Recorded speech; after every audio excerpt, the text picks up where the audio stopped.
பொதுவாவே வந்து இவங்களுடைய மனச பொறுத்தவரைக்கும், வெளுத்த பாலுன்னு சொல்லுவாங்கல்ல, வெள்ளந்தின்னு சொல்லக்கூடிய ஒரு நிலை. வெளுத்ததெல்லாம் பாலுன்னு நம்பிடுவாங்க. நம்பி, நம்பி ஏமாறக்கூடிய ஆட்களும் இவங்க தான். அதாவது எப்பவுமே வந்து நம்பிட்டேன், அதுக்காக பட்டு திருந்துறேன்ற ஆட்களும் இவங்க தான். ஓ! அப்ப வந்து அதிகமா காதல்ல தோல்வி படுறது கடகராசி தானா? தோல்வியுறவங்களும் இவங்க தான். ஆ. நெறைய நாள் கல்யாணம் ஆகாம தவிக்கிறவங்களும் இவங்க தான். அந்த அது வந்து ஏதாவது ஒரு சில விஷயங்கள்ல வந்து தட்டி போயிட்டே இருக்கின்ற ஒரு அமைப்பு உங்களுக்கு இருக்கக்கூடிய தன்மை இருக்கும்.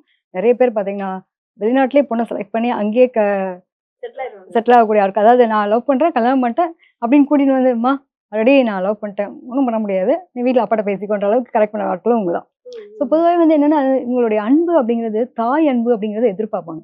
எனக்கு அந்த பையன் அப்படியே என் அம்மா கூட எனக்கு இப்படி பார்த்துப்பான். அவன் எனக்கு ஊட்டி விட்டான். என்ன வந்து அவ்ளோ அழகா கேர் பண்ணிட்டான். எனக்கு உடம்பு சரியில்ல. உடனே போயிட்டு எனக்கு மெடிக்கல்ல போய் இதெல்லாம் வாங்கிட்டு வந்து அவ்ளோ கேரிங்கா பார்த்துட்டான். இப்பயே இப்படி பார்த்துக்கிறானே, அவன கல்யாணம் பண்ணிட்டா என்ன எப்படி பார்த்துக்க மாட்டான்? ம். அப்படின்ற அளவுக்கு ஒரு ஈர்க்கக்கூடிய ஒரு தன்மை. ம், ம். ஒரு பெண்ணா இருக்கும் பட்சத்துல. ம். கடகத்துல பிறந்த ஒரு ஆண் இருக்கான் அப்படின்னா, ம்.